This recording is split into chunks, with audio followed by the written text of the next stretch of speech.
नमस्कार दोस्तों, आज हम बात करेंगे किसके बारे में बात करेंगे भाई साहब हम बात करेंगे कि जो आपका इन वो यूपी लेखपाल में दिया गया है जो मतलब आपदा प्रबंधन वाला टॉपिक, उस टॉपिक के हम यहाँ पर 200 सवाल इम्पोर्टेंट सवाल यहाँ पर लेंगे, ठीक है। चलिए देख लेते हैं। आपदा प्रबंधन अधिनियम भारत में किस वर्ष पारित किया गया? सन 2005 में पारित किया गया। आपदा प्रबंधन अधिनियम का अध्यक्ष कौन होता है? भाई साहब प्रधानमंत्री हो जाता है। आपदा प्रबंधन जो आपका राज्य आपदा प्रबंधन प्राधिकरण का नेतृत्व कौन करता है? तो मुख्यमंत्री करेगा वहाँ का, ठीक है। जिला आपदा प्रबंधन परिषद का अध्यक्ष कौन होता है? तो आपका जिलाधिकारी होता है, ठीक है, जिलाधिकारी हो जाएगा। आपदा प्रबंधन समिति 2005 के अनुसार डीडीएमए का सह अध्यक्ष कौन होता है? सह अध्यक्ष कौन होगा? तो ये हो जाएगा जिला पंचायत अध्यक्ष हो जाता है। डीडीएमए का कौन हो जाता है? जिला पंचायत अध्यक्ष हो जाता है। अगला सवाल है, यहाँ पर पूछ रहा है कि राष्ट्रीय आपदा मोचन बल यानी एनडीआरएफ का गठन किस वर्ष किया गया था? तो सन 2006 में किया गया था। एनडीआरएफ किस मंत्रालय के अंतर्गत आता है? तो गृह मंत्रालय के अंतर्गत आएगा, ठीक है। राष्ट्रीय आपदा प्रबंधन संस्थान का मुख्यालय कहाँ पर हो जाता है? नई दिल्ली में हो जाता है, ठीक है। अगला आपदा प्रबंधन चक्र का पहला चरण कौन सा होता है? आपदा प्रबंधन चक्र का पहला चरण होता है रोकथाम और न्यूनीकरण, मतलब रोकथाम और न्यूनीकरण। आपदा पश्चात चरणों में बिल्ड बैक बेटर यानी पहले से बेहतर निर्माण का सिद्धांत किस प्रक्रिया से संबंधित है? तो ये आपका हो जाता है पुनर्निर्माण से संबंधित हो जाता है। ग्रामीण स्तर पर प्राकृतिक आपदा जैसे बाढ़ और सूखा के समय फसल नुकसान का प्रारंभिक सर्वे और पंचनामा कौन तैयार करता है? भाई साहब लेखपाल तैयार करेगा। और कौन तैयार करेगा, ठीक है। अगला उत्तर प्रदेश राहत आयुक्त कार्यालय का मुख्यालय कहाँ पर स्थित है? तो ये आपका कहाँ पर हो जाएगा? जवाहर भवन लखनऊ में हो जाएगा। जवाहरलाल नेहरू से याद करो, जवाहर भवन लखनऊ में। उत्तर प्रदेश राहत आयुक्त कार्यालय का टोल फ्री नंबर क्या हो जाता है? तो आपका हो जाता है 1070 हो जाता है। क्या हो जाता है? 1070 हो जाता है, ठीक है। राहत राहत अगर आपको चाहिए तो 1070 हो जाएगा। राज्य आपदा प्रक्रिया कोष अगर बात कर लेते हैं सामान्य श्रेणी के राज्यों के लिए केंद्र और राज्य का अंशदान कितना होता है? तो 75-25 होता है। भारतीय मानक ब्यूरो के अनुसार भारत को कितने भूकंपीय जोन में बांटा गया है? तो भाई साहब कितने? 4 में बांटा गया है। कितने? 4 में बांटा गया। उत्तर प्रदेश राज्य मुख्य रूप से किन भूकंपीय जोनों में अंतर्गत आता है? तो भाई साहब किस में आएगा? तो ये 2, 3 और 4 में आएगा, एक में नहीं आता है, ठीक है। 2, 3 और 4 में आएगा, ठीक है। ओके ओके, लेकिन ओके ओके ओके, ठीक है ठीक है। अच्छा, अगला सवाल पूछा गया भूकंप के दृष्टिकोण से उत्तर प्रदेश का तराई तराई क्षेत्र जो आपका कौन सा है भाई? कौन सा है? सहारनपुर से महाराजगंज तक किस जोन में आते हैं? तो तराई वाला क्षेत्र अगर पूछे तो 4 में आ जाएगा। किसमें? 4 यानी उच्च जोखिम में आएगा, सहारनपुर से महाराजगंज तक। उत्तर प्रदेश का बुंदेलखंड क्षेत्र यानी झांसी महोबा आदि भूकंप के किस जोन में आते हैं? तो ये झांसी महोबा वाले आएंगे, तो इसमें इनमें ज्यादा जोखिम नहीं, निम्न जोखिम में आएगा, जो 2 वाले में, ठीक है, जो जोन 2 में आएंगे, ठीक है। अगला सवाल है, उत्तर प्रदेश का कौन सा क्षेत्र है प्राकृतिक रूप से बाढ़ से सर्वाधिक प्रभावित है? तो पूर्वी उत्तर प्रदेश वाला प्रभावित हो जाता है। उत्तर प्रदेश का कौन सा क्षेत्र सूखे की मार सबसे अधिक झेलता है? तो सूखे की मार कौन झेलेगा भाई साहब? तो देखिए कौन सा? बुंदेलखंड वाला क्षेत्र। सेंडाई फ्रेमवर्क का उद्देश्य क्या है? जो 15 से 30 तक के लिए, तो इसका उद्देश्य हो जाता है, क्या हो जाएगा भाई? आपदा जोखिम न्यूनीकरण हो जाएगा इसका उद्देश्य, ठीक है। सेंडाई फ्रेमवर्क को किस देश में संयुक्त राष्ट्र सम्मेलन में अपनाया गया था? तो भाई साहब जापान में अपनाया गया। सेंडाई फ्रेमवर्क से पहले आपदा जोखिम न्यूनीकरण के लिए कौन सा प्रोटोकॉल था? ह्यूगो प्रोटोकॉल था, ठीक है।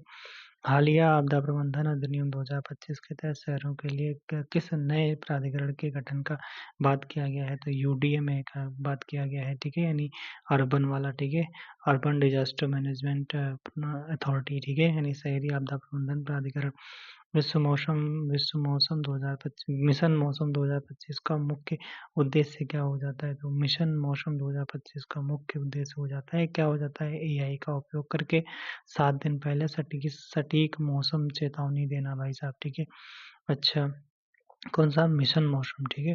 भारत में मौसम चक्रवात और भारी वर्षा की पूर्व चेतावनी करने वाली प्रमुख संस्था कौन सी हो जाती है? यानी कौन सी? मौसम और चक्रवात और भारी वर्षा, तो आईएमडी हो जाएगा ना, क्यों भाई साहब? तो भारतीय मौसम विज्ञान विभाग हो जाएगा, ठीक है, जिसे आईएमडी कहते हैं। सुनामी की पूर्व चेतावनी के लिए इंक्वाइज संस्था हो जाती है, इसको सुभाष चंद्र बोस आपदा प्रबंधन, जो आपका अवार्ड भी मिल चुका है, ठीक है। ओके। केंद्रीय जल आयोग मुख्य रूप से किस प्राकृतिक आपदा के लिए चेतावनी जारी करता है? तो यार बाढ़ के लिए करेगा, ठीक है, जल है तो बाढ़ के लिए। एसडीएमए के दिशा निर्देशों के अनुसार बाढ़ संभावित क्षेत्रों में मॉक ड्रिल सामान्यतः वर्ष में कितनी बार आयोजित की जानी चाहिए? तो कितनी बार? 2 बार आयोजित की जानी चाहिए। क्या कह रहा है कि एसडीएमए मतलब स्टेट वाले दिशा निर्देशों के अनुसार बाढ़ संभावित क्षेत्रों में मॉक ड्रिल सामान्यतः वर्ष में कितनी बार होनी चाहिए? तो 2 बार होनी चाहिए। कौन सा एक मानव जनित आपदा है? तो मानव जनित आत्मा नहीं आपदा, इसमें औद्योगिक रासायनिक रिसाव 1984 के भोपाल गैस त्रासदी किस प्रकार की आपदा थी? तो ये हो जाती है कैसी भाई? रासायनिक और मानव जनित आपदा हो जाती है। भोपाल गैस त्रासदी में किस जहरीली गैस का रिसाव हुआ था? तो मिथाइल आइसोसाइनेट, आपको याद रखना है। चेरनोबिल घटना जो आपका 1986 में होती है, किस प्रकार की घटना थी? तो एक परमाणु विकिरण वाली घटना हो जाती है, ठीक है, चेरनोबिल वाली, ठीक है, यूक्रेन में। महामारी जैसे कि कोविड-19 किस श्रेणी की आपदा में आती है? तो ये आएगी कैसी? जैविक आपदा, यानी बायोलॉजिकल आपका जो डिज़ास्टर आ जाएगा, ठीक है। अच्छा, अगला पहाड़ों पर चट्टानों या मिट्टी के खिसकने की घटना को क्या कहा जाता है? तो उसे हम भाई साहब क्या कहते हैं? भूस्खलन कहते हैं। चक्रवात, विपर्यय तथा अम्फान किस प्रकार की आपदाएँ हैं? चक्रवात, विपर्यय और अम्फान ये आपकी हो जाती हैं कैसी? मौसम विज्ञान संबंधी आपदाएँ, मौसम विज्ञान संबंधी, ठीक है। ये भाई साहब क्या है? ओके। आपदा प्रबंधन संशोधन अधिनियम 2025 के तहत किस नए डेटाबेस को बनाने की मंजूरी दी गई है? तो यूडीएमए को बनाने की मंजूरी दी गई है। राष्ट्रीय आपदा डेटाबेस बनाने की मंजूरी दी गई है, ठीक है। राष्ट्रीय आपदा डेटाबेस। अगला, भारत में सूखा प्रबंधन का नोडल मंत्रालय कौन-सा हो जाता है? सूखा प्रबंधन का कौन-सा हो जाएगा भाई साहब? तो ये कृषि एवं किसान कल्याण मंत्रालय हो जाएगा। सूखा के लिए कृषि एवं किसान कल्याण मंत्रालय हो जाएगा। भारत में भारत में भूकंप और सुनामी प्रबंधन का नोडल मंत्रालय कौन-सा है? भारत में भूकंप और सुनामी प्रबंधन का नोडल मंत्रालय कौन हो जाएगा? भारत में भूकंप और सुनामी के लिए कौन-सा नोडल मंत्रालय हो जाएगा? तो ये भाई साहब गृह मंत्रालय हो जाएगा। गृह मंत्रालय समग्र आपदाओं का नोडल है, जबकि पूर्वानुमान आईएमडी पृथ्वी विज्ञान को करता है। अच्छा, ग्रामीण स्तर पर आपदा के दौरान प्रभावित परिवारों की सूची तैयार करने का मुआवजा, कृषक दुर्घटना बीमा दिलाने के लिए। तो ये भाई साहब लेखपाल का काम होता है, किसका? अपना लेखपाल का। तटबंध बनाना, बिल्कुल तटबंध बनाना आपदा प्रबंधन चक्र के किस चरण में आता है?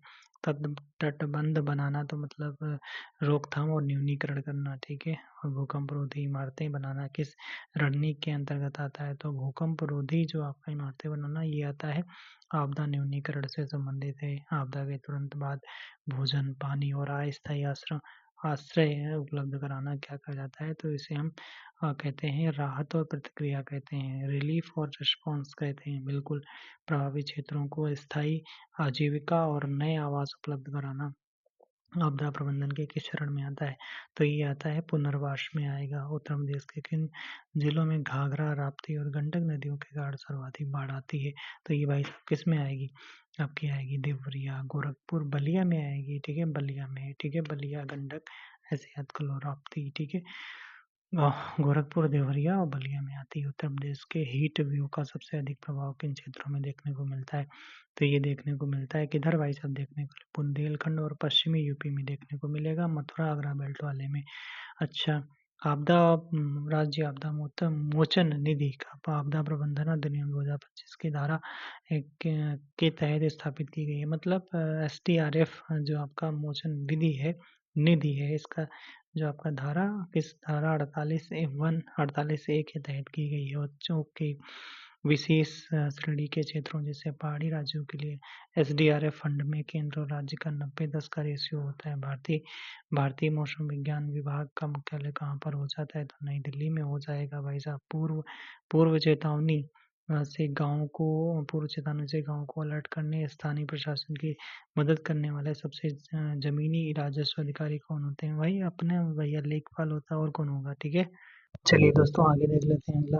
कह रहा है कि सुनामी पूर्व चेतावनी कहाँ, कह रहा है कि भारत में सुनामी पूर्व चेतावनी जो आपका सेंटर है, केंद्र कहाँ स्थापित किया गया है? तो भाई साहब ये इनक्वाइस हैदराबाद में किया गया। आपदा प्रबंधन अधिनियम के किस धारा के अंतर्गत आपदा मोचन निधि का एनडीआरएफ का गठन किया गया? तो ये भाई साहब किसके तहत किया गया? तो धारा 46 के तहत एनडीआरएफ का गठन किया गया। अगला सवाल कह रहा है कि राज्य में एसडीएमए की सहायता करने वाली राज्य कार्यकारी समिति का अध्यक्ष कौन होता है? तो मुख्य सचिव होगा भाई अध्यक्ष, और कौन होगा यार? अच्छा, भारतीय भूवैज्ञानिक सर्वेक्षण के अनुसार भारत का लगभग कितना प्रतिशत भाग भूकंप के प्रति संवेदनशील है? तो कितना हो जाता है? तो 59% भूकंप के प्रति संवेदनशील है।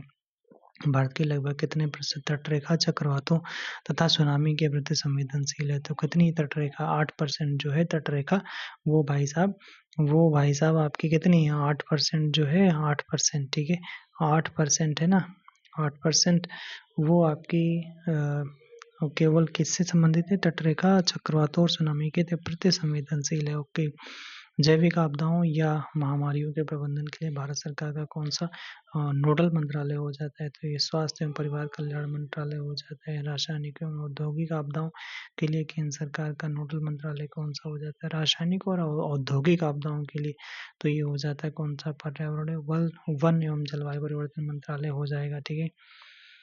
पर्यावरण वन एवं जलवायु परिवर्तन मंत्रालय हो जाएगा औद्योगिक आपदाओं और रासायनिक के लिए। ओके। नाभिकीय नाभिकीय रेडियोलॉजिस्ट आपदाओं के लिए नाभिकीय और रेडियोलॉजिकल आपदाओं के लिए नोडल विभाग कौन सा हो जाता है? नोडल विभाग हो जाएगा कौन सा? परमाणु ऊर्जा विभाग हो जाएगा। अच्छा, अगला कह रहा है भारत में रेल दुर्घटनाओं के प्रबंधन के लिए नोडल मंत्रालय कौन सा हो जाता है? तो रेल मंत्रालय हो जाएगा, ठीक है। भारत में बाढ़ नियंत्रण और प्रबंधन के लिए सर्वोच्च तकनीकी निकाय कौन सा है? बाढ़ प्रबंधन के लिए, बाढ़ नियंत्रण के लिए तो आपका हो जाता है केंद्रीय जल आयोग हो जाएगा। उत्तर प्रदेश में राज्य प्राधिकरण राज्य प्र, राज्य आपदा प्रबंधन प्राधिकरण का गठन किस वर्ष किया गया था? तो सन 2005 में किया गया था। ओके। अगला कह रहा है संयुक्त राष्ट्र आपदा जोखिम न्यूनीकरण कार्यालय यूएनडीआरआर का मुख्यालय कहाँ पर हो जाता है? भाई साहब जिनेवा में और स्विट्जरलैंड में हो जाता है संयुक्त राष्ट्र आपदा जोखिम न्यूनीकरण वाला। अच्छा, आपदा एवं दुर्घटना के बाद तुरंत बाद वह महत्वपूर्ण समय क्या कहलाता है जिसमें चिकित्सा सहायता मिलने पर जान बचने की संभावना होती है? उसे हम क्या कहते हैं भाई साहब? उसे हम गोल्डन आवर कहते हैं। बिल्कुल ठीक है। अगला, बड़ी आपदाओं में बड़ी आपदाओं में घायलों की गंभीरता के आधार पर इलाज की प्राथमिकता तय करने वाली चिकित्सा प्रणाली को क्या कहते हैं? तो हम कहते हैं ट्रायज कहते हैं। क्या कहते हैं? ट्रायज कहते हैं, याद रखना। अच्छा, सवाल मिल गया। क्या मिल गया? कह रहा है बड़ी आपदाओं में घायलों की गंभीरता के आधार पर इलाज की प्राथमिकता तय करने की वाली चिकित्सा प्रणाली को क्या कहते हैं? ट्रायज कहते हैं, ठीक है, ट्रायज कहते हैं। भूकंप की तीव्रता मापने के लिए किस वैज्ञानिक पैमाने का इस्तेमाल किया जाता है? तो रिक्टर स्केल का प्रयोग क्या किया जाता है? समुद्र के अंदर भूकंप भूस्खलन ज्वालामुखी फटने से होने वाले उत्पन्न विनाशकारी लहरों को क्या कहते हैं? तो भाई साहब सुनामी कहते हैं, लहरें जो आएंगी। अगला सवाल, उष्णकटिबंधीय चक्रवात के क्षेत्र में स्थित शांत और अत्यंत कम दाब वाले क्षेत्र को क्या कहते हैं? चक्रवात की आंख कहते हैं।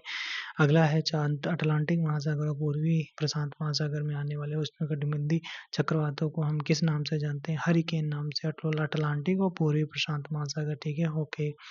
अगला कह रहा है पश्चिमी प्रशांत महासागर और दक्षिणी चीन सागर, यानी पश्चिमी प्रशांत महासागर और दक्षिणी चीन सागर में आने वाले को हम टाइफून कहते हैं। अगला, उत्तर प्रदेश शासन के राजस्व विभाग के अंतर्गत प्राकृतिक आपदाओं से राहत प्रदान करने के लिए कार्य मुख्य रूप से कौन सा विभाग करता है? कह रहा है कि अच्छा, उत्तर प्रदेश शासन के राजस्व विभाग के अंतर्गत बिल्कुल प्राकृतिक आपदाओं से राहत प्रदान करने का कार्य मुख्य रूप से कौन सा अनुभाग देखता है? ओ भाई साहब, ये अनुभाग गेरा देखता है। कौन सा अनुभाग? गेरा देखता है। अच्छा, अगला, राष्ट्रीय आपदा मोचन बल में वर्तमान में कुल कितनी बटालियन हो जाती हैं? तो 16 बटालियन हो जाती हैं। एनडीआरएफ का प्रमुख और महानिदेशक किस रैंक का पुलिस अधिकारी होता है? तो भाई साहब ये होता है आपका किस रैंक का होता है? तो ये होता है पुलिस महानिदेशक, डीजीपी रैंक का आईपीएस अधिकारी होता है। हीट वेव या लू लू घोषित करने के लिए मैदानी इलाकों में अधिकतम तापमान कितना होना चाहिए? तो भाई साहब 40 डिग्री सेंटीग्रेड अधिकतम होना चाहिए, इससे अधिक होना चाहिए। पहाड़ी क्षेत्रों में हीट वेव की घोषणा के लिए न्यूनतम आवश्यक तापमान कितना होना चाहिए? 30 होना चाहिए, वहाँ पर 40 था, ठीक है, मैदानी में। एनडीएमए के अनुसार शीतलहर के दौरान मैदानी इलाकों का न्यूनतम तापमान कितना देखा जाता है? तो भाई साहब ये 10 डिग्री सेंटीग्रेड देखा जाता है, शीतलहर, ठीक है, शीतलहर चलेगा, शीत। पहाड़ी ढलानों पर भूस्खलन और मृदा अपरदन के जोखिम को कम करने के लिए कौन सी कृषि पद्धति अपनाई जाती है? तो ये भाई साहब कौन सी सीढ़ीदार कृषि अपनाई जाती है? विश्व सुनामी जागरूकता दिवस जो प्रतिवर्ष की स्थिति को मनाते हैं भाई साहब 5 नवंबर को मनाते हैं, सुनामी जागरूकता दिवस मनाते हैं। अंतर्राष्ट्रीय आपदा जोखिम न्यूनीकरण दिवस कब मनाते हैं? तो भाई साहब ये 13 अक्टूबर को मनाते हैं। और अगर जहाँ पूछे सुनामी वाला तो 5 नवंबर को। आपदा जोखिम न्यूनीकरण वाला 13 अक्टूबर को, 13 अक्टूबर का महीना था, ठीक है। राष्ट्रीय आपदा प्रतिक्रिया बल स्थापना दिवस प्रतिवर्ष कब मनाया जाता है? तो भाई साहब 19 जनवरी को मनाया जाता है राष्ट्रीय आपदा यानी एनडीआरएफ राइजिंग डे। अच्छा, एनडीआरएफ जो है 19 जनवरी को स्थापना दिवस मनाया जाता है। डॉपलर मौसम रडार क्या है भाई? डॉपलर मौसम रडार का मुख्य उपयोग किस प्राकृतिक घटना के सटीक पूर्वानुमान के लिए किया जाता है? डॉपलर मौसम रडार। तो हम किसके लिए करेंगे? तो आंधी, तूफान और भारी वर्षा के लिए हम डॉपलर मौसम रडार का यूज करेंगे। आपदा प्रबंधन अधिनियम 2005 में कुल कितने अध्याय और धाराएं हो जाती हैं? कुल कितने अध्याय हो जाएंगे? तो इसमें का अध्याय हो जाएंगे 11 और 79 धाराएं हो जाएंगी। अध्याय कितने भाई साहब? अध्याय हो जाएंगे 11। अध्याय कितने? 11, 79 धाराएं। अध्याय कितने? 11, 79 धाराएं। अध्याय कितने? 11, 79 धाराएं। ओके। यदि कोई व्यक्ति या अधिकारी आपदा राहत सामग्री का गमन करता है तो आपदा प्रबंधन अधिनियम की किस धारा के तहत उसे 2 साल की सजा दी जाएगी? गमन करेगा तो किसके तहत? 53 53 53 के तहत, ठीक है, 53 के तहत। अच्छा, आपदा के दौरान जानबूझकर झूठी चेतावनी व अफवाह फैलाने पर अधिनियम के किस धारा के तहत दंड दिया जाएगा? झूठी जानकारी फैला दोगे 54। 4 लोग क्या कहेंगे? 54। ऐसे याद कर लो, 4 लोग क्या कहेंगे? 54। किस नदी को मार्ग बदलने और भयंकर बाढ़ के कारण बिहार का शोक कहा जाता है? तो भाई साहब कोसी को कहते हैं, कोसी। ऐतिहासिक रूप से किस नदी को विनाशकारी बाढ़ के कारण बंगाल का शोक दामोदर नदी को कहा जाता है? आगरा और इटावा जिलों में यमुना और चंबल नदियों द्वारा किए गए गहरे कटाव बीहड़ निर्माण को क्या कहा जाता है? तो हम अवनलिका अपर्दन कहते हैं, ध्यान रखना। क्या कह रहे हैं? आगरा और इटावा जिलों में, बिल्कुल आगरा और इटावा में किसके? यमुना और चंबल नदियों द्वारा किए गए गहरे कटाव यानी बीहड़ निर्माण को क्या कहा जाता है? अवनलिका अपर्दन कहा जाता है। उत्तर प्रदेश में राहत आयुक्त राज्य सरकार के किस विभाग के अधीन सर्वोच्च अधिकारी हो जाता है? राहत आयुक्त। तो ये किसके तहत आएगा भाई साहब? राजस्व विभाग के अंतर्गत आएगा राहत आयोग को, राही राजस्व विभाग, ठीक है, ऐसे याद कर लो। केंद्र सरकार की आपदा मित्र योजना का मुख्य उद्देश्य क्या हो जाता है? तो इसका उद्देश्य हो जाता है कि आपका समुदाय के स्वयंसेवकों को बुनियादी बचाव के लिए प्रशिक्षित करना। अच्छा, सफायर क्या लिखा है? सफायर सिंपसन पैमाना, ये क्या है भाई? सफायर सिंपसन पैमाना का उपयोग किसके मापने में किया जाता है? तो ये किया जाता है हरिकेन या तूफान के कारण हवा की गति और तीव्रता को मापने के लिए किया जाता है। हरिकेन या तूफान के कारण हवा की गति को तीव्रता को मापने के लिए किया जाता है। ज्वालामुखी विस्फोट के दौरान निकलने वाली गैसों में सबसे अधिक मात्रा में 60 से 90% किस गैस की अधिकता होती है? तो भाई साहब ज्वालामुखी जब फटेंगे तो सर्वाधिक क्या मिलेगा?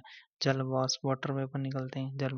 ज्वालामुखी जब फटते हैं ना, ज्वालामुखी फटने के दौरान निकलने वाली गैसों में सबसे सबसे अधिक बात करते हैं, सबसे अधिक जो निकलते हैं ना, सबसे अधिक जो जल वाष्प, वाटर वेपर में निकलता है 60 से 90%, ठीक है। महाराष्ट्र प्रशांत महासागर का अग्निवलय किस लिए विश्व भर में प्रसिद्ध है? तो किस लिए अग्निवलय किसके लिए फेमस है भाई साहब? ये दुनिया के सर्वाधिक सक्रिय ज्वालामुखियों और भूकंपों के लिए फेमस हो जाता है। भारतीय हिमालय, अगला कह रहा है भारतीय हिमालय क्षेत्र में सर्वाधिक भूस्खलन और बादल फटने की घटनाएं किस राज्यों में दर्ज की जाती हैं? तो सर्वाधिक भूस्खलन और बादल कहाँ फटेंगे भाई साहब? तो सर उत्तराखंड और हिमाचल प्रदेश में फटेंगे, ठीक है। राष्ट्रीय भवन निर्माण संहिता का संबंध आपदा प्रबंधन के किस चरण में है? कह रहा है राष्ट्रीय भवन निर्माण संहिता का संबंध आपदा प्रबंधन के किस चरण से हो जाता है? तो यही जोखिम न्यूनीकरण और सुरक्षित निर्माण के लिए, ठीक है। 94 पे चल रहे हैं। अगला सवाल पूछा जा रहा है कि भारत में किसी राज्य या उसके हिस्से को आधिकारिक रूप से सूखाग्रस्त घोषित करने का अंतिम अधिकार किसके पास होता है? क्या राज्य सरकार के पास, कृषि मंत्रालय के पास? सूखा के लिए यार तो कौन होगा? संबंधित राज्य सरकार के पास होगा। और यार कौन सूखा घोषित करने के लिए आएगा? तो राज्य सरकार ही तो करेगी। ठीक है, संबंधित जो जिस राज्य का होगा उस राज्य का वो घोषित कर देगा कि यहाँ पर सूखा हो गया भाई। ठीक है, सूखा क्षेत्र घोषित कर देगा। ओके। सूखा प्रबंधन मैनुअल भारत सरकार के किस मंत्रालय के द्वारा अद्यतन और जारी किया जाता है? तो ये भाई साहब कृषि और किसान कल्याण मंत्रालय के द्वारा किया जाता है। कृषि एवं किसान कल्याण मंत्रालय के द्वारा। बिल्कुल। आपदा प्रबंधन जैसे कि ओलावृष्टि और बाढ़ के बाद लेखपाल द्वारा तैयार की गई फसल नुकसान की सर्वे रिपोर्ट सबसे पहले किसे प्रस्तुत की जाती है? तो किसको देंगे भाई साहब? राजस्व निरीक्षक को देंगे, यानी कानून को पकड़ा देंगे, अपने बड़े सीनियर अधिकारी को दे देंगे। अगला, भारत में सुनामी के खतरे का पता लगाने के लिए समुद्र तल में कौन सा उपकरण स्थापित किए जाते हैं? क्या कह रहा है? सुनामी के खतरे का पता लगाने के लिए समुद्र तल में कौन से उपकरण स्थापित किए जाते हैं? ओ भाई साहब, समुद्र तल में लगाए जा रहे हैं। Bottom pressure recorder BPR. ठीक है, बॉटम प्रेशर रिकॉर्डर। अच्छे अच्छे सवाल कर रहे हो। कहाँ से सवाल पूछेगा यार? यही तो सवाल पूछेगा। अगला करा, कोविड-19 महामारी के दौरान पूरे देश में लॉकडाउन लगने के लिए केंद्र सरकार ने किस अधिनियम की शक्तियों का प्रयोग किया था? तो कौन सा अधिनियम था भाई साहब? तो ये हो जाएगा आपदा प्रबंधन अधिनियम 2005 का ही प्रयोग इसने करा था। अगला सवाल कह रहा है कि आ, हाँ, वल्नरेबिलिटी या भेद्यता से आपदा प्रबंधन से क्या तात्पर्य है? इसका मतलब होता है किसी समुदाय या ढांचे की आपदा से नुकसान सहने की संवेदनशीलता या कमजोरी को ही हम वल्नरेबिलिटी कहते हैं। अच्छा, अगला सवाल, किसी क्षेत्र में बिल्कुल किसी क्षेत्र में आपदा आने के जोखिम का आकलन करने का सही तरीका क्या है? तो सही तरीका क्या है? ये वही फार्मूला चलता है, risk equal to hazard equal to vulnerability. ठीक है, बटे में कैपेसिटी। ठीक है, ये आपका हो जाता है हैजार्ड मल्टीप्लाई में वल्नरेबिलिटी और फिर अपान में कैपेसिटी कर दो। ओके, ठीक है। चलिए दोस्तों, हम लोग 100 सवाल कर चुके हैं और अब हम बात करते हैं कि 101 पे। ठीक है, 101 आपदा प्रबंधन अधिनियम के अनुसार राज्य कार्यकारी समिति के पदेनाध्यक्ष कौन होते हैं? गृह सचिव होते हैं। भारत में राष्ट्रीय आपदा प्रबंधन योजना पहली बार किस वर्ष जारी की गई थी? 2000। ये अच्छा सवाल है।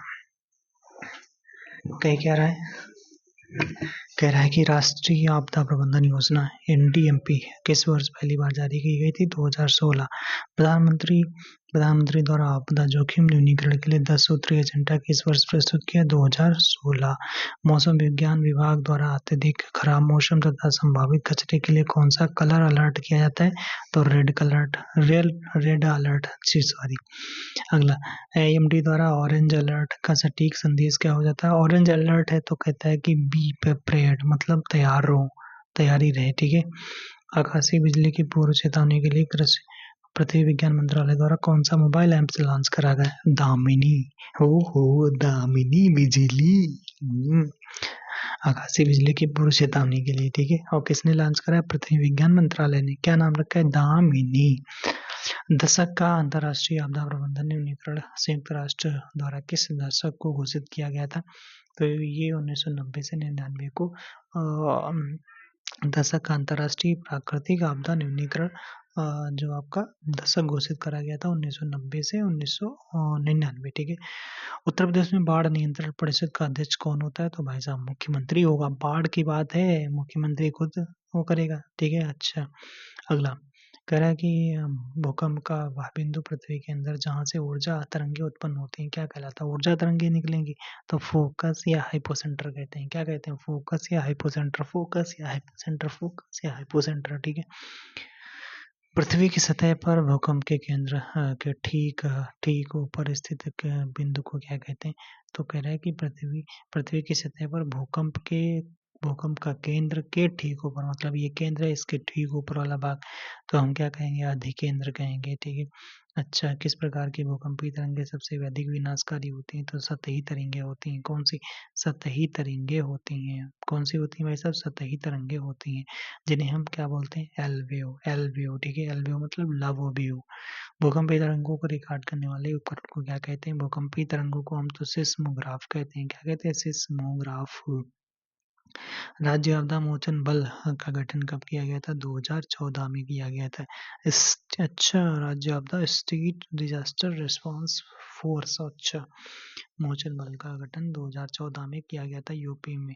सूखे की स्थिति की निगरानी और राष्ट्रीय कृषि सूखा आकलन प्रणाली किसके द्वारा संचालित की जाती है? सूखे की बात हो रही, सूखे की बात हो रही तो कौन आ जाएगा? ये आएगा महालनोबिस नेशनल क्रॉप फोरकास्ट। ओ भाई साहब, इतना बड़ा नाम है इनका।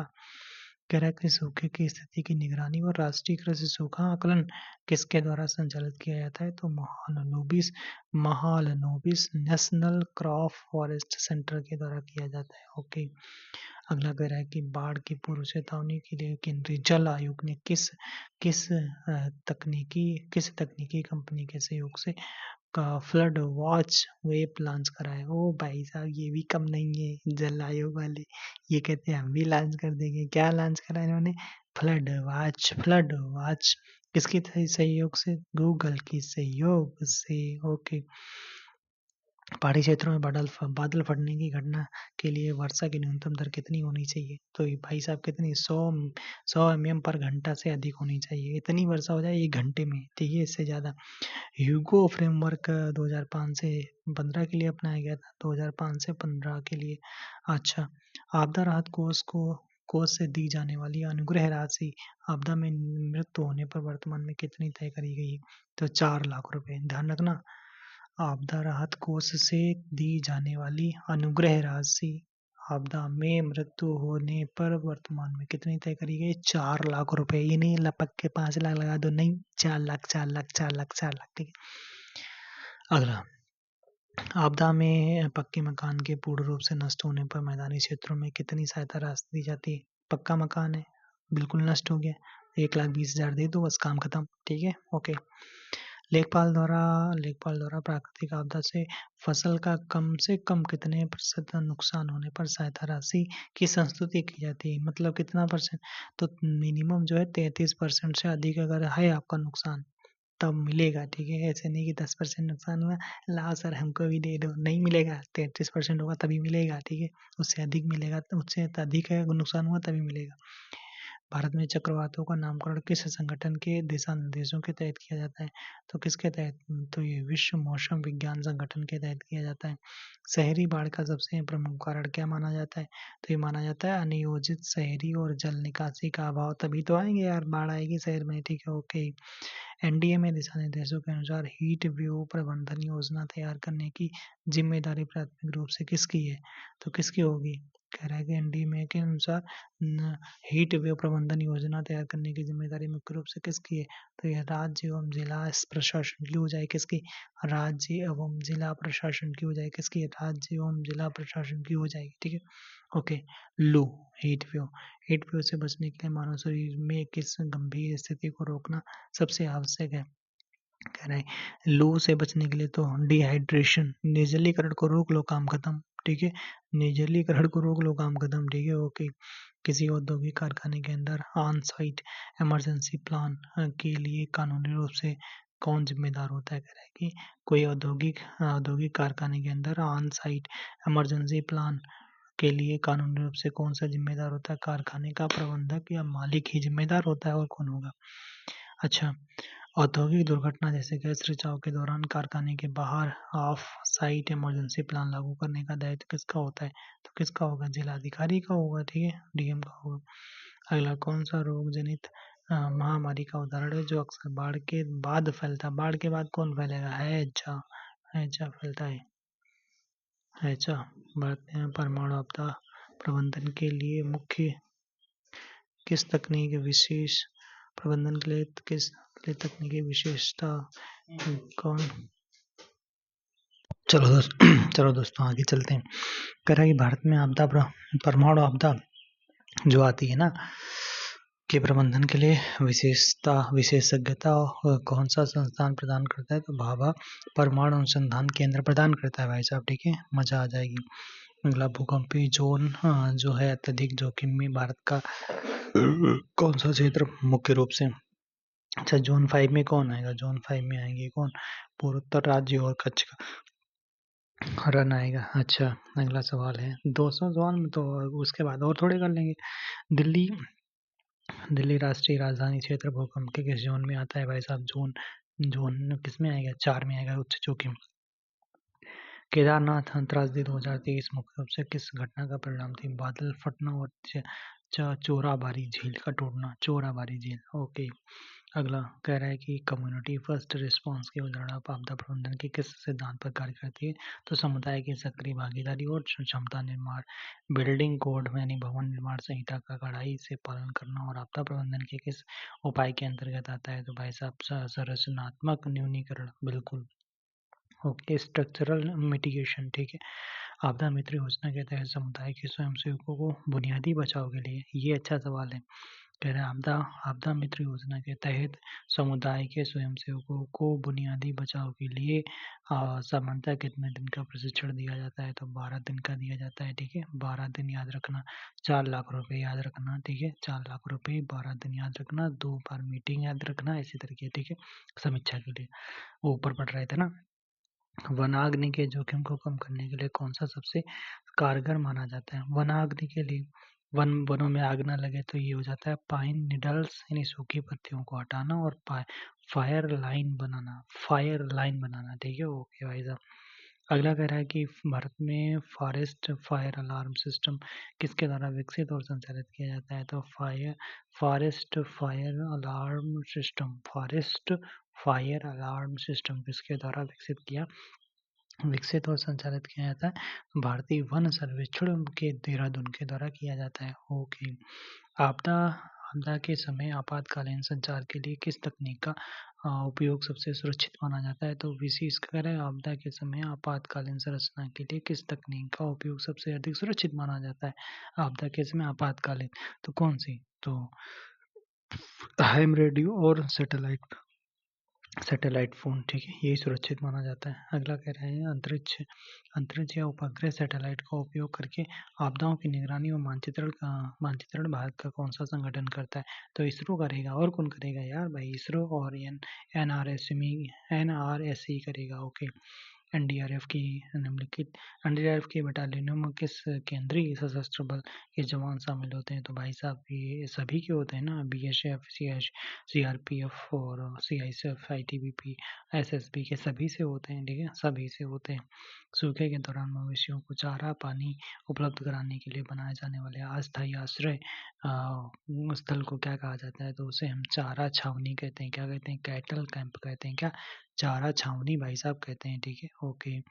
अगला, ये पता चला तुम पशु शेड लगा दी हो, गई भैंस पानी में। अच्छा, क्या कहते हैं? चारा छावनी कहते हैं। अगला कहना है समुद्री जल स्तर में वृद्धि। बिल्कुल, अगर समुद्री जल स्तर में वृद्धि हो गई तो मुख्य रूप से किस वैश्विक घटना का प्रत्यक्ष परिमाण है? तो ये आपका ग्लोबल वार्मिंग की वजह से होता है। ठीक है, कोयली coalition for disaster resistant infrastructure की पहल 2019 में किस देश के द्वारा की गई थी? तो भारत के ही द्वारा की गई थी। सीडीआरआई की पहल भाई साहब 2019 में भारत के द्वारा की गई। सीडीआरआई का सचिवालय मुख्यालय कहाँ पर? नई दिल्ली में हो जाता है। भूस्खलन संवेदनशील मानचित्रण भारत में कौन सा तकनीकी संस्थान तैयार करता है? तो कौन सा भारत भूस्खलन वाला? तो भारतीय भूवैज्ञानिक सर्वेक्षण करेगा।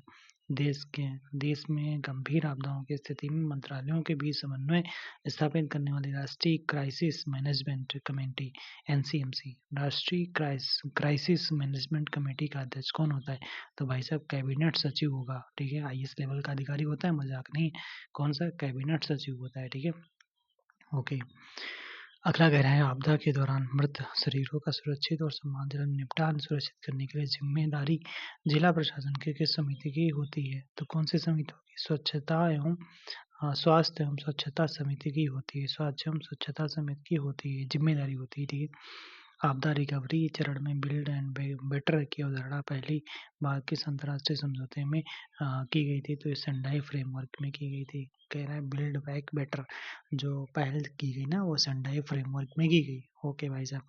भूकंप के झटके महसूस होते होते ही खुद को सुरक्षित करने के लिए कौन सा अंतर्राष्ट्रीय स्तर पर मान्य अभ्यास किया जाता है? कौन सा अभ्यास किया जाएगा भाई साहब? Drop, cover, hold on. क्या कहते हैं? Drop, cover, hold on. Drop, cover, hold on. Drop, cover, hold on. Drop, cover, hold on. Okay. बाढ़ का पानी घर में घुसने की स्थिति में घर छोड़ते समय सबसे पहला और सबसे अनिवार्य सुरक्षा कार्य क्या होना चाहिए? तो यही होना चाहिए कि बिजली और गैस सप्लाई बंद करना। मतलब बिजली और गैस सप्लाई बंद कर दो। बिजली अगर पता चला बिजली आ रही है ठीक, और तुम पानी से निकल रहे हो तो करंट मार देगा ना, तो बिजली और गैस सप्लाई पहले बंद करो। ठीक है, ओके। अगला कह रहा है कि चक्रवात चेतावनी प्रणाली में साइक्लोन अलर्ट कितने घंटे पहले जारी किया जाता है? तो 48 घंटे पहले। कह रहा है कि चक्रवात जो है ना भाई साहब, चक्रवात चेतावनी प्रणाली में साइक्लोन अलर्ट कितने घंटे पहले जारी किया जाता है? तो 48 घंटे पहले। 48 घंटे पहले, ठीक है, ओके। अगला कह रहा है कि साइक्लोन वार्निंग जो खतरे की अंतिम चेतावनी कितने घंटे पहले कह रहा है ये यार, तो यहाँ पे लोचा क्या था, दो सवाल है। ये कह रहा है कि चक्रवात चेतावनी प्रणाली में साइक्लोन और साइक्लोन अलर्ट कितने घंटे पहले जारी किया जाता है? 48 घंटे पहले। यहाँ पूछा गया है कि चक्रवात चेतावनी प्रणाली में साइक्लोन वार्निंग जो होता है खतरे की अंतिम चेतावनी जो होती है 24 घंटे पहले, यानी 24 घंटे पहले, और वो वाले 48 घंटे, यानी अंतिम वाले 24 घंटे पहले। ठीक है, ओके। ग्रामीण क्षेत्रों में सूखे के प्रभाव को दीर्घकालिक रूप से कम करने के लिए मनरेगा के तहत मुख्य रूप से कौन से कार्य कराए जा रहे हैं? तो ये सूखा मतलब बचने के लिए तो जल संरक्षण और तालाब खुदाई कराए जा रहे हैं, बिल्कुल कराए जा रहे हैं। सुनामी आने का मुख्य कारण 90% से अधिक मामला क्या होता है? तो सुनामी किस लिए आ रही है? सुनामी आ रही है उथले समुद्र तल में शक्तिशाली भूकंप की आने से ही भाई साहब क्या आएगी? सुनामी आएगी। ठीक है, यही तो होता है, ओके। राष्ट्रीय आपदा प्रबंधन संस्थान किस अधिनियम के तहत एक वैधानिक निकाय बना है? एक वैधानिक निकाय किसके तहत बना? आपदा प्रबंधन अधिनियम 2005 के तहत। आकाशीय बिजली गिरने की स्थिति में खुले मैदान में होने पर बचाव की सबसे सबसे सही मुद्रा कौन सी होती है? मतलब आकाशीय बिजली गिरने की स्थिति में तो क्या करना? उकट्ठू बैठना और काम। अच्छा, उकट्ठू बैठना अ, कौवा वाली अच्छा, क्राउच, और कानों को ढक लो भाई साहब। ठीक है, ओके। अत्यधिक ठंड यानी कोल्ड व्यू के कारण शरीर का तापमान खतरनाक रूप से कम हो जाने के जानलेवा स्थिति को क्या कहते हैं? तो उसे हम कहते हैं हाइपोथर्मिया। क्या कहते हैं? हाइपोथर्मिया। क्या कहते हैं? Hypothermia. Hypothermia, hypothermia, hypothermia, hypothermia, hypothermia. ठीक है, क्या कहते हैं? हाइपोथर्मिया, हाइपोथर्मिया कहते हैं। ठीक है, ओके। अच्छा, अगला, हीट वेव के कारण शरीर के तापमान नियंत्रण प्रणाली के विफल हो जाने से शरीर उत्पन्न होने वाली इस गंभीर चिकित्सा आपात स्थिति को क्या कहते हैं? तो उसे हम कहते हैं हीट स्ट्रोक या लू लगना। ठीक है, यही तो कहते हैं, हीट स्ट्रोक या लू लग गई भाई साहब। अच्छा, किसी आपदा के तुरंत बाद क्षति या आवश्यकता आकलन करने का मुख्य उद्देश्य क्या होता है? तो पुनर्निर्माण और रिकवरी के लिए आवश्यक बजट और संसाधनों का अनुमान लगाना। क्या? पुनर्निर्माण और रिकवरी के लिए आवश्यक बजट और संसाधनों का अनुमान लगाना। क्या पूछ रहा? किसी आपदा के तुरंत बाद बिल्कुल क्षति या आवश्यकता आकलन करने का मुख्य उद्देश्य क्या है? कि पुनर्निर्माण और रिकवरी के लिए आवश्यक बजट क्या होना चाहिए भाई साहब? तभी तो हम करेंगे सर्वे। बोटिंग मतलब बाढ़ में नाव का उपयोग के दौरान सुरक्षा का सबसे अनिवार्य उपकरण कौन सा होता है? तो ये था लाइफ जैकेट। ठीक है, लाइफ जैकेट होगा तभी काम चलेगा आपका। ठीक है, आपदा के समय प्रभावित लोगों के मानसिक आघात को कम करने के लिए दी जाने वाली सहायता को क्या कहलाती है? तो मानसिक है तो ये होती है मनोसामाजिक सहायता, यानी साइकोलॉजिकल सपोर्ट होता है। क्या होता है? Psychological support. क्या होता है भाई साहब? साइकोलॉजिकल। जैसे कहते हैं ना कि आप डरिए मत, हम आपके साथ हैं, हम आपका बिल्कुल भला चाहते हैं। ठीक है, आप जल्दी सुरक्षित आ जाओ, इस तरीके से। ठीक है, ग्रामीण स्तर पर ग्राम आपदा प्रबंधन समिति का पदाध्यक्ष कौन होगा? भाई साहब ग्राम प्रधान होगा यार, और कौन होगा? आपदा न्यूनीकरण में मैंग्रोव वन मुख्य रूप से किन आपदाओं से तटीय क्षेत्रों की रक्षा करते हैं? कह रहा है कि आपदा न्यूनीकरण में मैंग्रोव वन मुख्य रूप से किन आपदाओं से तटीय क्षेत्रों की रक्षा करते हैं? तो भाई साहब चक्रवात और सुनामी से रक्षा करते हैं। भारत का कौन सा क्षेत्र शीत मरुस्थल के रूप में जाना जाता है, जहाँ अत्यधिक बर्फबारी और एक आपदा हो सकती है? ये लद्दाख है, यहाँ अत्यधिक बर्फबारी होती है। स्फीति भी है, ठीक है, लेकिन लद्दाख प्रमुख है। ओके। बड़ी आपदाओं के दौरान ट्राइएज चिकित्सा प्रणाली में सबसे गंभीर और तत्काल चिकित्सा आवश्यकता वाले मरीज को कौन सा रंग टैग दिया जाता है? कौन सा भाई साहब? रेड दिया जाता है, ठीक है, ट्राइज, ठीक है। अगला, ट्राइज प्रणाली में ऐसे घायल व्यक्ति जिनके बचने की कोई संभावना नहीं है या मृत हो चुके हैं, उनके लिए कौन सा रंग दिया जाता है? तो ये काला भाई साहब, मतलब बचने की उनकी संभावना ही नहीं है या मर चुके हैं, उनके लिए काला। और जो गंभीर और तत्काल चिकित्सा आवश्यकता वाले मरीजों को हम रेड देते हैं, रेड कलर देते हैं। ओके।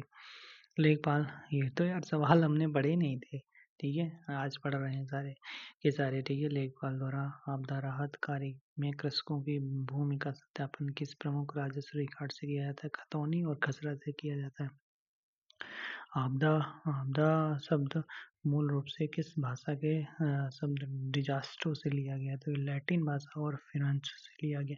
लैटिन भाषा का शब्द है या फ्रेंच, ठीक है, फ्रेंच से लिया गया। उत्तर प्रदेश शासन के राजस्व विभाग में प्राकृतिक आपदाओं से राहत का कार्य कौन सा अनुभाग देखता है? अनुभाग 11 देखता है, ठीक है। प्राकृतिक आपदा कह दो तो 11, ठीक है, 11। राष्ट्रीय आपदा, अगला सवाल कह रहा है कि राष्ट्रीय आपदा प्रतिक्रिया बल स्थापना दिवस प्रतिवर्ष, ये तो अभी ऊपर पढ़ रहे थे, 19 जनवरी को मनाया जाता है, ठीक है। डॉपलर मौसम रडार का मुख्य रूप से किस प्राकृतिक घटना के पूर्वानुमान में किया जाता है? डॉपलर मौसम करते हैं आंधी, तूफान और भारी वर्षा में करते हैं, ठीक है।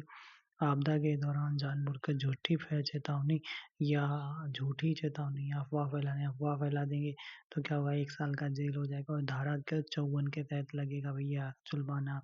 यदि कोई अधिकारी आपदा राहत सामग्री का गबन करता है तब उसे किस धारा के तहत 2 साल का जेल हो जाएगा? तो धारा धारा धारा धारा धारा धारा धारा 53 के तहत 53 के तहत 2 साल की सजा हो जाएगी।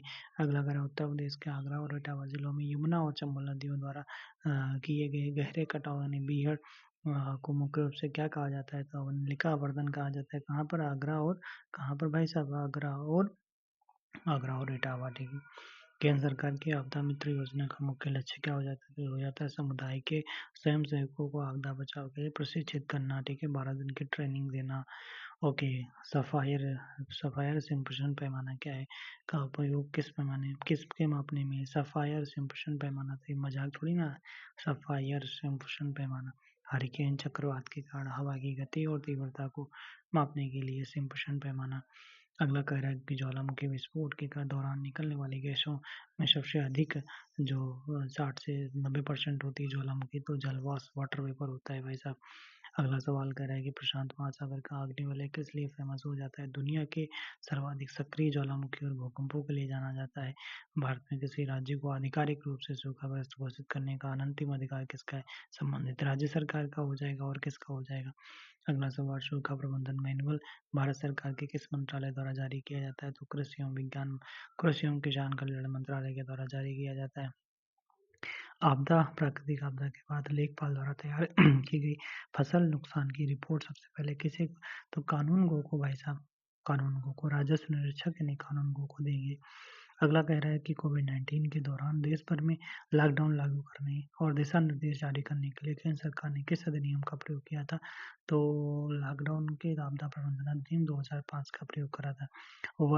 वल्नरेबिलिटी या भेद्यता का आपदा प्रबंधन से क्या अर्थ हो जाता है? तो मतलब किसी समुदाय या ढांचे की आपदा से नुकसान सहने की संवेदनशीलता और कमजोरी को कहा जाता है।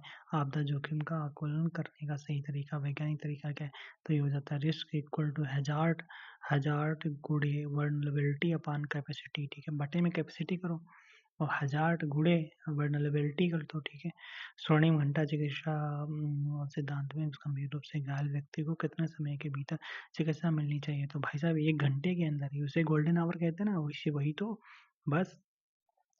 अग्निशमन सेवाएं जो होती हैं, अग्निशमन सेवाएं किस विभाग के अंतर्गत कार्य करती हैं? तो गृह पुलिस, ठीक है, गृह विभाग पुलिस के अंतर्गत। अच्छा, खदानों में होने वाली आपदाओं जैसे खदान धंसना या गैस रिसाव के लिए नोडल मंत्रालय कौन सा है?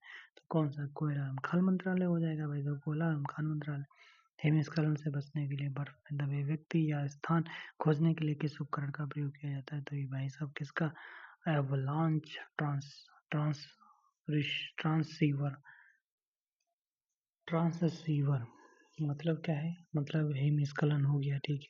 अब बर्फ में दबे हुए बिल्कुल, तो व्यक्ति का स्थान और खोजने के लिए किस उपकरण का प्रयोग किया था?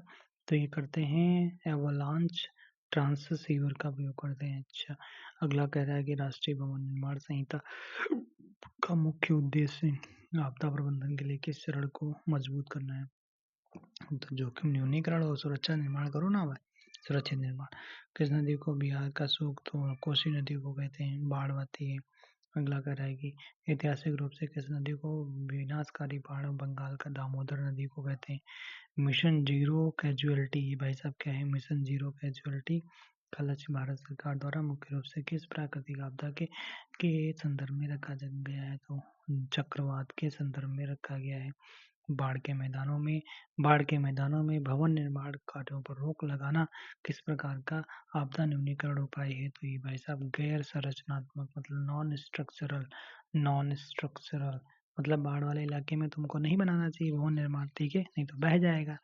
उसको रोकना, तो रोकने का मतलब गैर स्ट्रक्चरल जो आपका उपाय हो जाता है। एनडीआरएफ में डॉग स्क्वाड का मुख्य उपयोग किस आपदा के दौरान किया जाता है? डॉग स्क्वाड में क्या होता है? मलबे में दबे जीवित लोगों को सूंघकर खोजने के लिए डॉग स्क्वाड। डॉग क्या करता है? सूंघता है, और सूंघेगा का क्या करेगा? तो मलबे में दबे लोगों जीवित लोगों को सूंघकर खोजने में, ठीक है, ओके। अगला 194 कह रहा है कि भारत की लगभग कितनी प्रतिशत तटरेखा चक्रवातों की सुनामी के लिए प्रति अत्यधिक संवेदनशील है? 8% हो जाती है, ठीक है। भूकंप 59%, ठीक है। कह रहा है भारत का लगभग कितना प्रतिशत भूकंप भूकंप भूकंप भूभाग भूकंप के से तो 59%। राज्य स्तर पर एसडीएमए की सहायता करने वाली कार्यकारी समिति का पदेनाध्यक्ष कौन होता है? तो कौन होगा? मुख्य सचिव होगा, ठीक है। कौन? मुख्य सचिव होगा। अगला आपदा प्रबंधन अधिनियम की किस धारा के तहत राष्ट्रीय आपदा मोचन निधि? अच्छा, 44 किसके तहत? एनडीआरएफ फंड पूछा है भाई। अगर एनडीआरएफ पूछता तो कौन सा था? 44। अगर एनडीआरएफ फंड पूछे तो 46। Fund 46, fund 46, fund 46। भारत में सुनामी चेतावनी का वार्निंग किन कहाँ स्थित है? इनक्वाइस हैदराबाद में स्थित है, ठीक है, ओके। अगला करें मॉक ड्रिल से आपदा प्रबंधन की किस क्षमता की जांच की जाती है? तो पूर्व तैयारी और प्रतिक्रिया समय, ठीक है, रिस्पॉन्स टाइम और प्रिपेयर्डनेस। अच्छा, ठीक है, पूर्व तैयारी। भारत में रेल दुर्घटना के प्रबंधन और राहत बचाव के लिए नोडल मंत्रालय कौन सा? रेल मंत्रालय हो जाएगा, और कौन सा? तो भाई साहब 200 सवाल हमने इम्पोर्टेंट पूरे करे हैं। कैसा लगा वीडियो? थोड़ा 100 सवाल और कर लेंगे क्या? एक सब कुछ 100 सवाल और कर लेते हैं। कितने? 100 सवाल और कर लेंगे, 200 तो 300 हो जाएंगे, ठीक है, 1 घंटे में, ठीक है। चलो, कह रहा है कि आपदा प्रबंधन में योकोहामा रणनीति किस वर्ष अपनाई गई? तो 1994 में।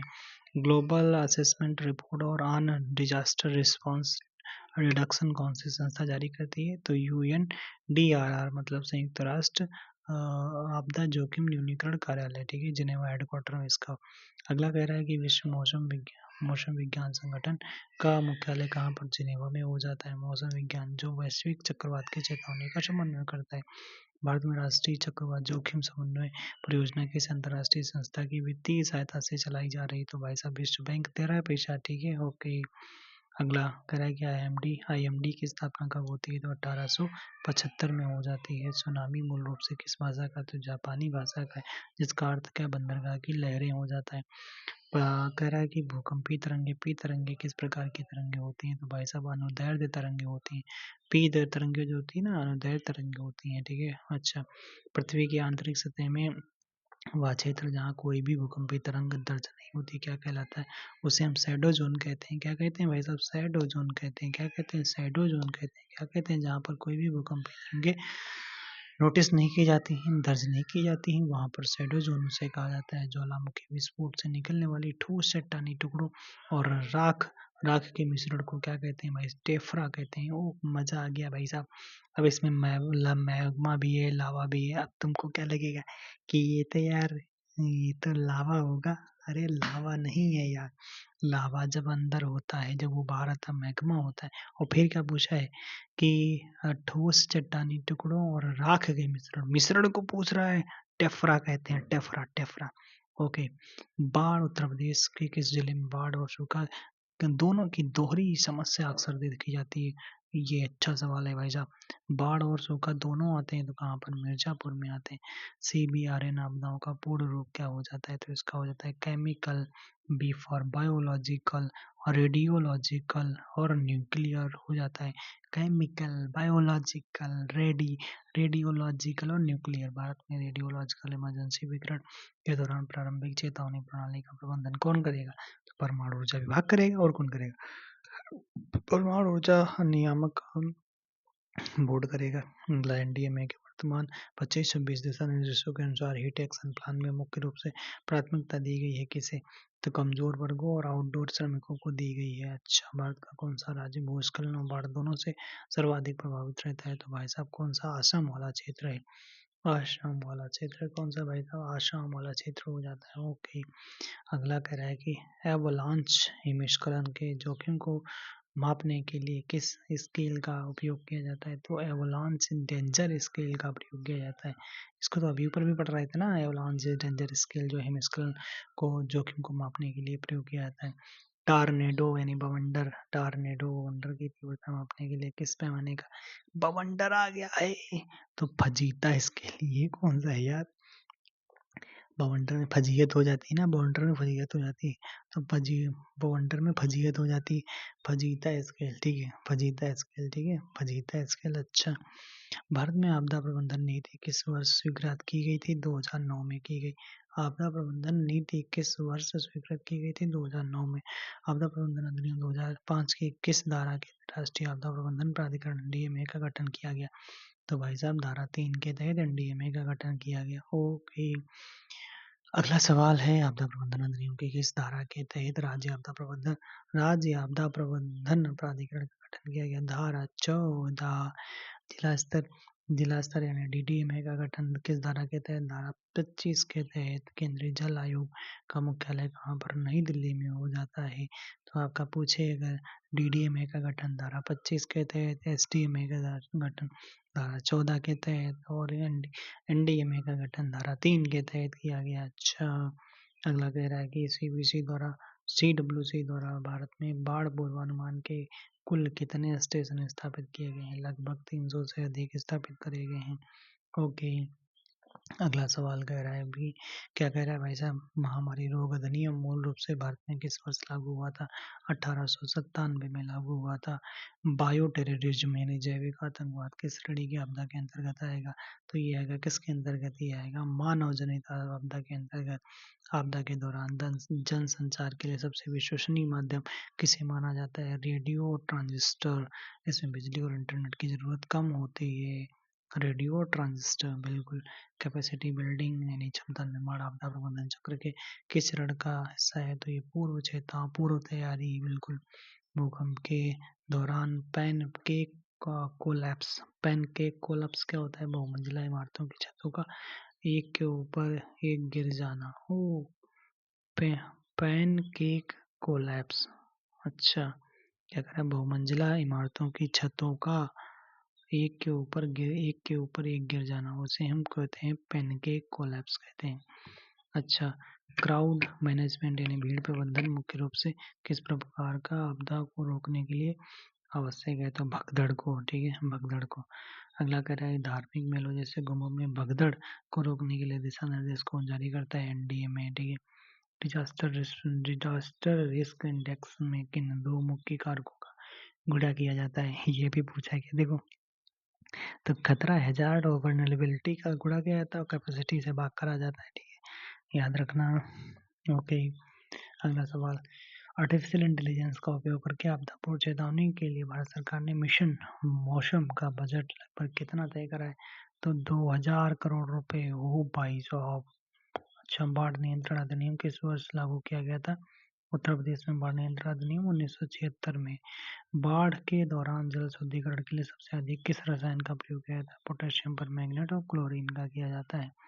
भारत में अकाल संहिता का निर्माण सबसे पहले किस ब्रिटिश वायसराय के कार्यकाल में हुआ था? अकाल काल लिटन लिटन लिटन लिटन लॉर्ड लिटन के समय रिचर्ड स्ट्रेची आयोग के बाद किया गया था। ओके, मरुस्थलीकरण से निपटने के लिए संयुक्त राष्ट्र का कौन सा कन्वेंशन? यूएनसीसीडी। ठीक है,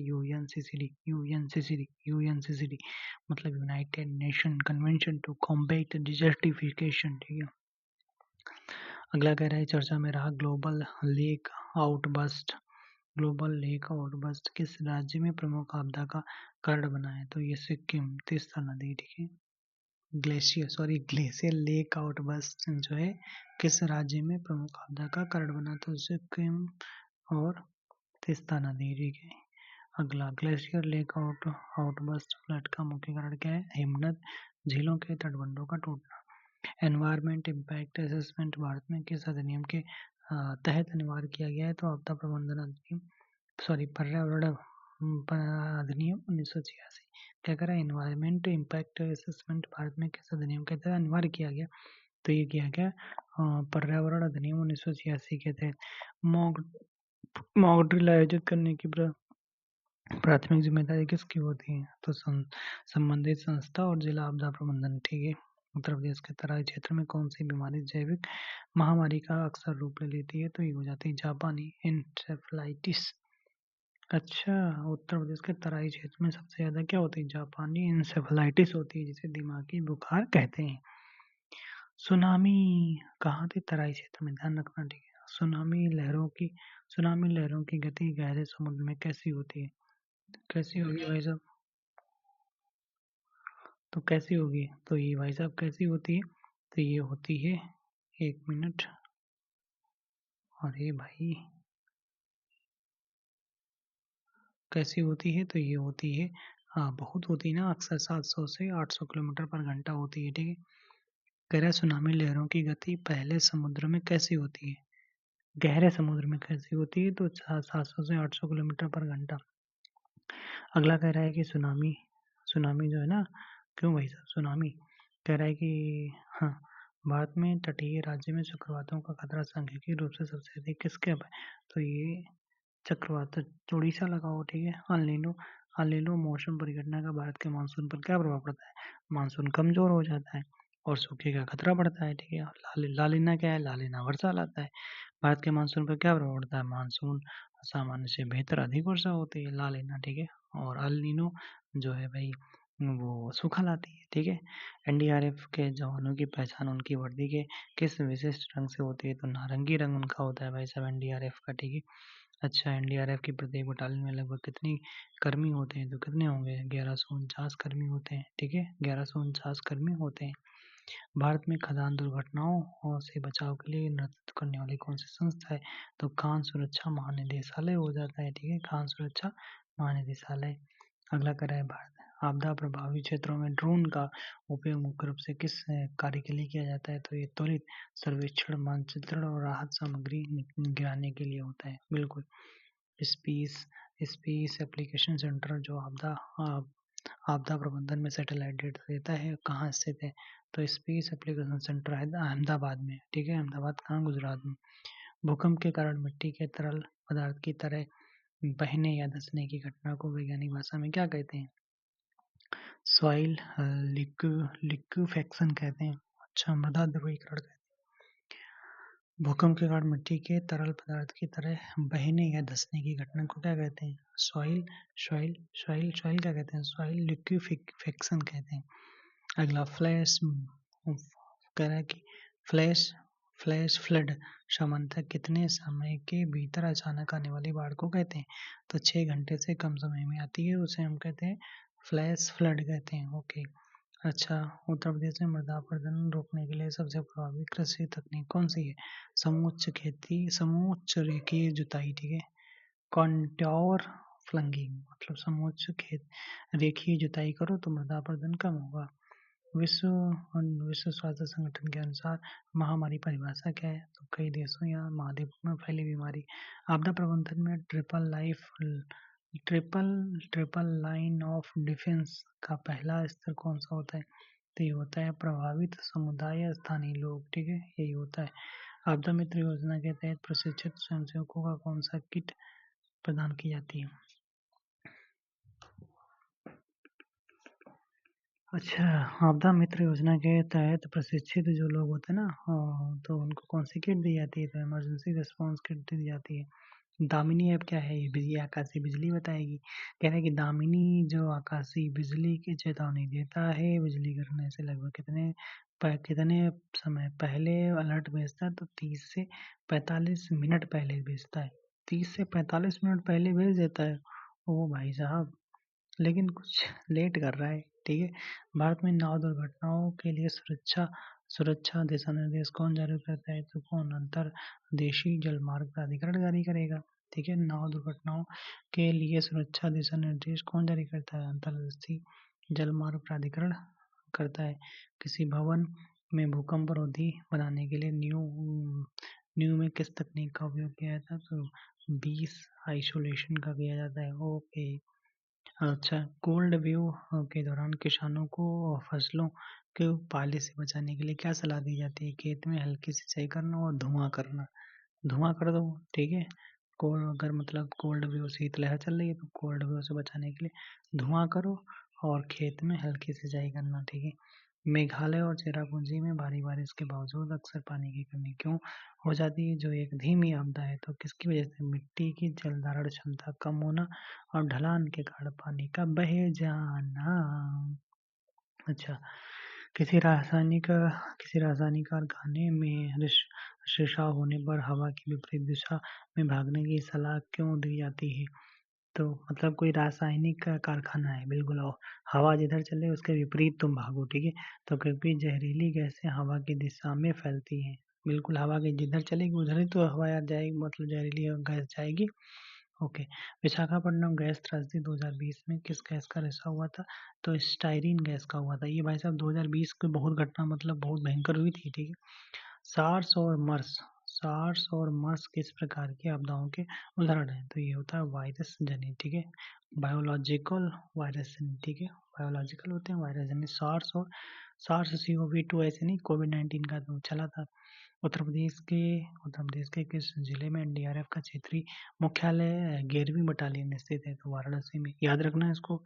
11वीं बटालियन है, यूपी के वाराणसी में स्थित है। 11वीं बटालियन है, NDRF की 11वीं बटालियन है, ठीक है। इसका हेडक्वार्टर यहाँ पर स्थित।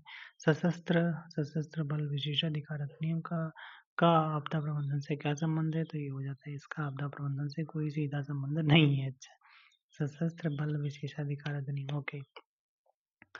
अगला कह रहा है कि भारत के संविधान की किस अनुसूची में आपदा प्रबंधन का उल्लेख एक अलग प्रविष्टि के रूप में माना जाता है? तो किसी में नहीं है। अच्छा, किसी में भी नहीं है, आपदा प्रबंधन बताया ही नहीं है। अच्छा, और समवर्ती सूची की विभिन्न प्रविष्टियों से शक्ति प्रदान करता है। ओके। राष्ट्रीय संकट प्रबंधन समिति का आपात स्थिति में किस स्तर की समिति है? तो केंद्र सरकार की सर्वोच्च निर्णय लेने वाली समिति। Okay. Common common altering protocol, ये क्या है भाई साहब? कॉमन अलर्टिंग प्रोटोकॉल तकनीक का उपयोग भारत में किस लिए किया जाता है?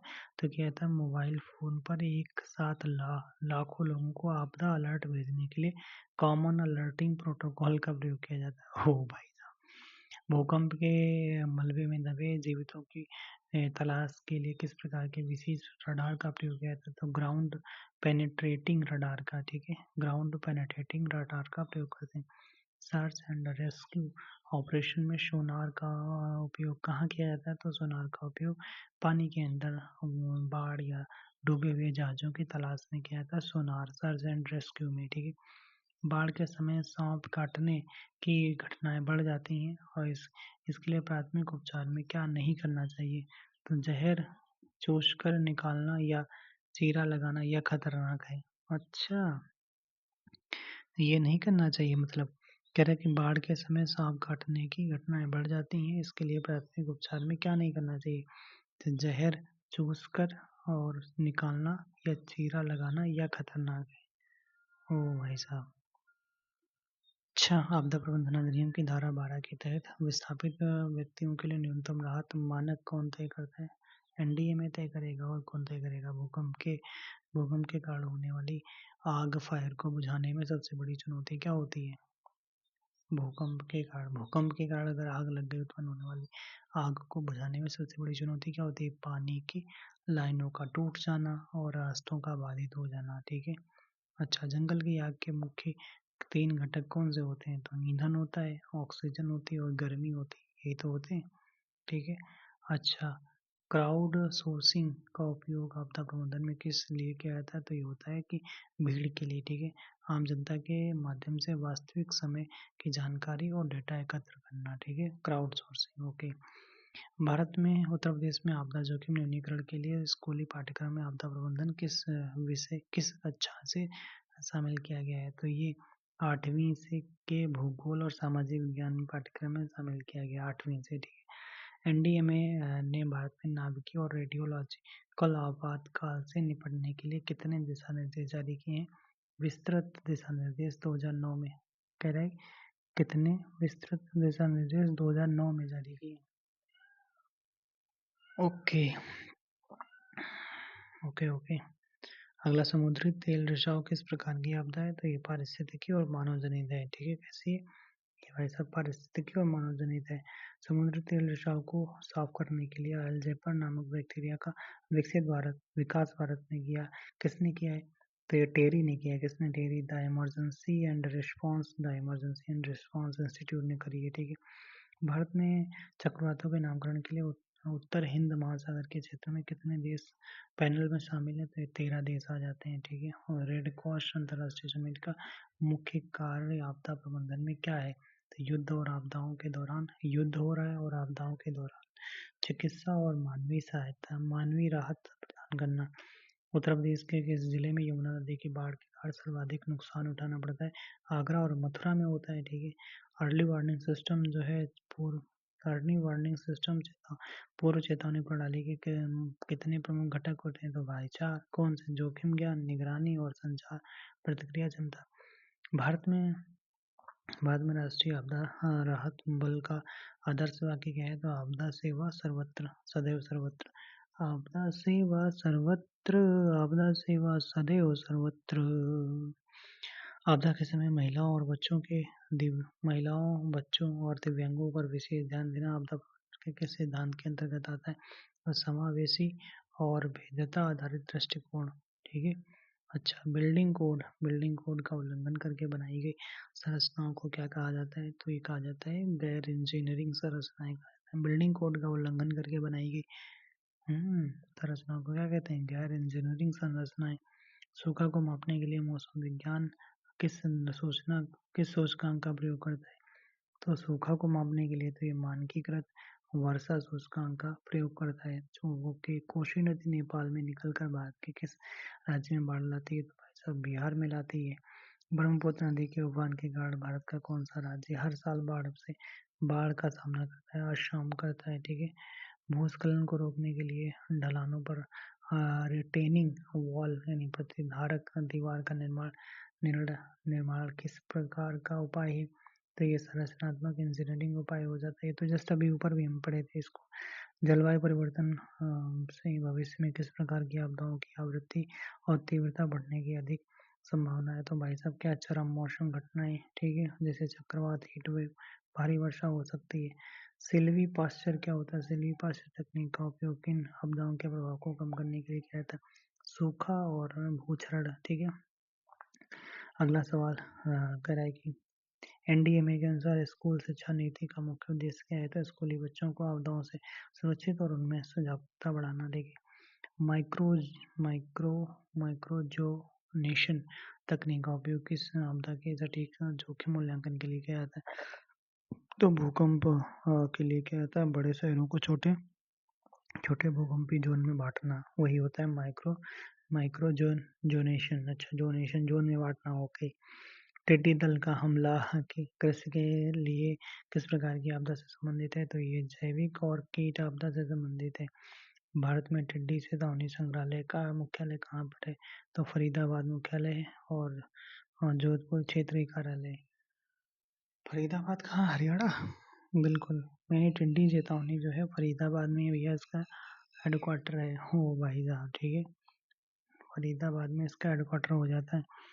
एनडीएमए के बिल्ड बैक बेटर सिद्धांत का मुख्य और प्राथमिक फोकस किस पर है? तो ये हो जाता है कि पुनर्निर्माण के दौरान आपदा जोखिम को कम करने के लिए ढांचे को पहले से अधिक मजबूत और सुरक्षित करना। ठीक है, ओके। अगला है मेक शिफ्ट हॉस्पिटल। क्या होता है? मेक शिफ्ट हॉस्पिटल आपदा प्रबंधन के किस चरण से संबंधित है? प्रतिक्रिया और राहत, रिस्पॉन्स और रिलीफ। उत्तर प्रदेश सरकार द्वारा संचालित दामिनी ऐप और सचेत ऐप का मुख्य उद्देश्य क्या है?